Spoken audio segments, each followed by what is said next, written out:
I think po this month will be an amazing month dahil dalawang programa. Pangalawa itong babanggitin ko sa inyo na binanggit na natin noong nakaraan. Ibig sabihin, pangalawang programa in the sense na magkakaroon na ng linaw na mayroong iba't ibang pathway na binubuksan muli yung, dati ng pathway pero binubuksan muli dahil nangangailangan ang iba't ibang sektor na tulad ng binanggit natin noong nakaraan. At ngayon nga, pag-uusapan natin yung isang patuloy na kailangan ng Canada sa kasalukuyan at mayroong tsansa yung mga yung mga taga-ibang bansa, ibig sabihin outside Canada, dahil bibigyan kayo ng pagkakataon rather na umapply after na may prioritize muna yung mga nandito sa Canada. Siyempre, ang sabi natin nung mga nakaraang vlog natin na ang priority ngayon yung in Canada, focus in Canada, Nangangahulugan na sila muna yung priority, and then after na mapunan yung iba't ibang spot or spaces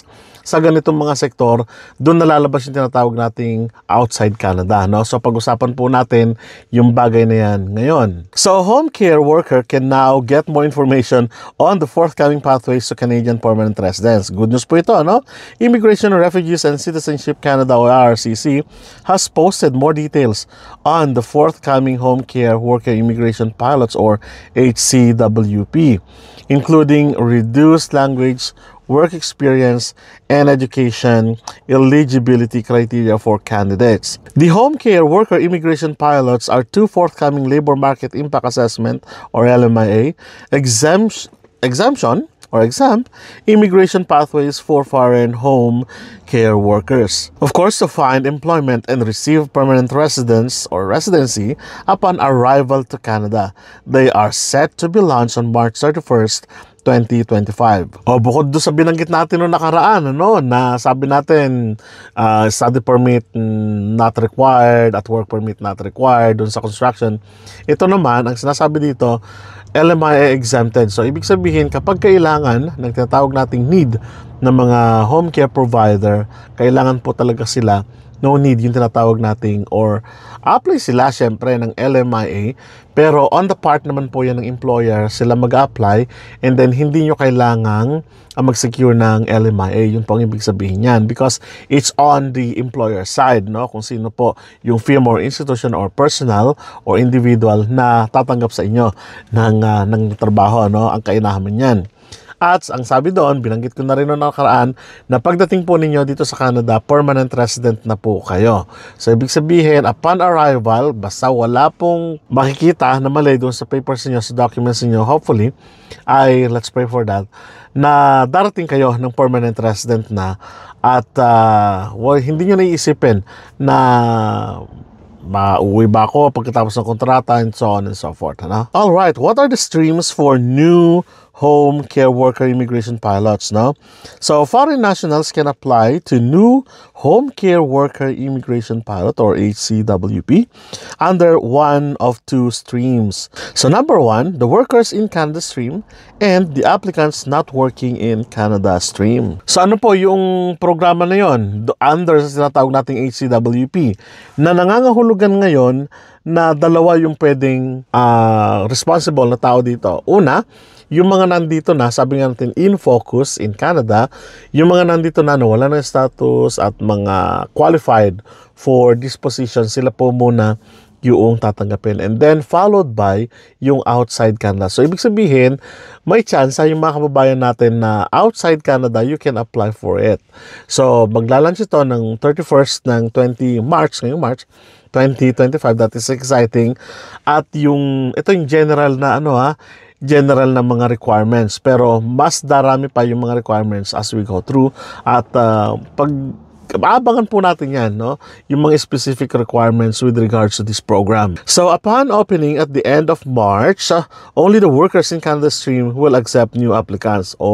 Parang sad naman, the applicants not working in Canada stream will open its application intake later in the year. Ganon naman pala. Kaya wag po kayong mawawalan ng pag-asa pag sinabi nilang, yung mga caregiver naman, tinatanggap lang yung nasa Canada o yung mga nasa Canada. Paano naman kami? Ang sabi po doon, mag-open din siya on the later part of this year. So, ibig sabihin po niyan na may chance pa rin yung mga outside Canada na binanggit na natin na mag-apply dito sa ganitong programa o sa ganitong stream para nang sa ganun ay syempre makasama din kayo sa pool ng application pagdating ng panahon in this new pilot program. Ano po? So the IRCC advises the potential applicants to the Workers in Canada's team or stream take an approved language test and get their education assessed through an Educational Credentials Assessment or ECA in anticipation of the HCWP's opening date in March. The Immigration Department has not released details on application procedures for the applicants not working in Canada Stream. More details will be posted by RCC once available.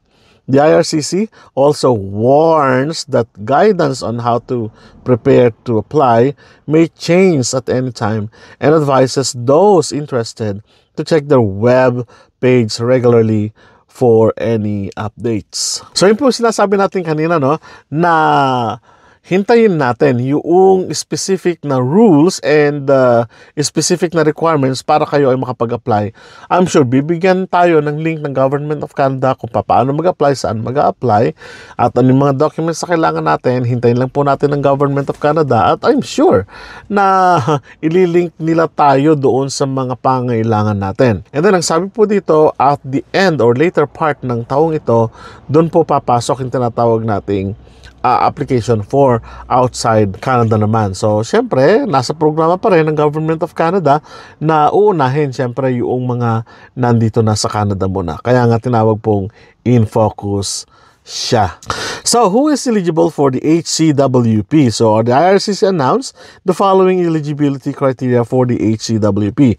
Una po dito, yung eligibility criteria, 6 months of recent relevant work.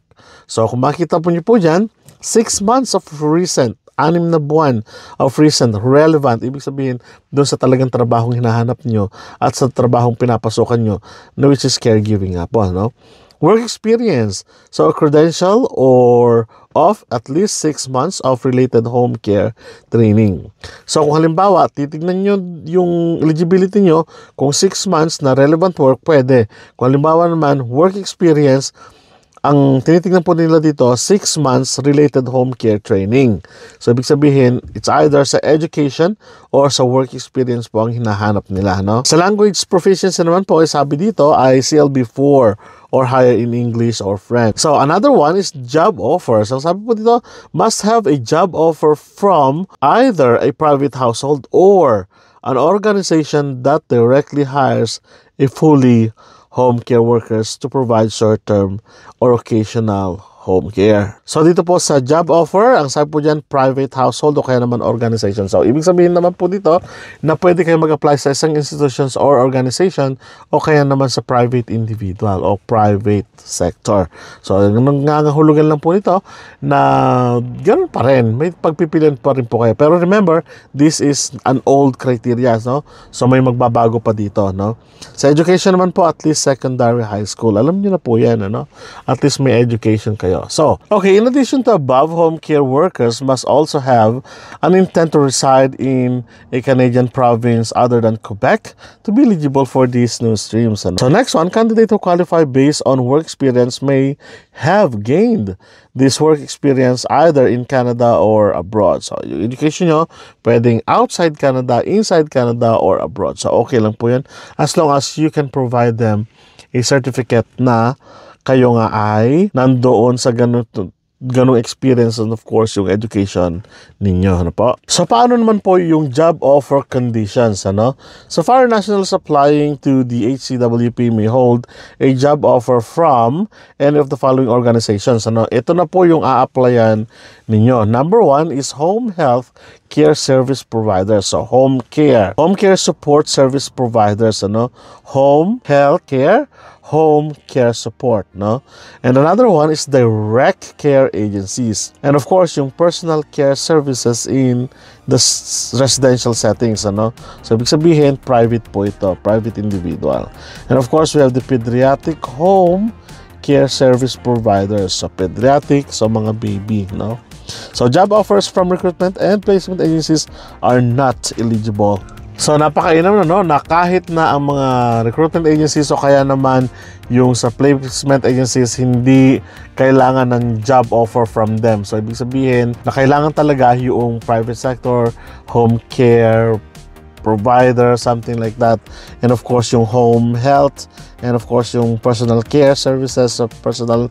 So kailangan doon po manggaling yung inyong kumbaga letter na kayo ay employed for that particular job. So this is another good news ngayong matatapos ang March, dahil sabi ko nga sa inyo nakaraan, hahanap tayo ng mga good news at magre-research tayo ng mga bagay na kung saan ay hanggang sa umakma yung inyong mga skills and experiences to be kumbaga permanent resident dito sa Canada. So maraming salamat po at kita-kita po tayo sa mga susunod na vlog. Hanggang sa muli po, paalam.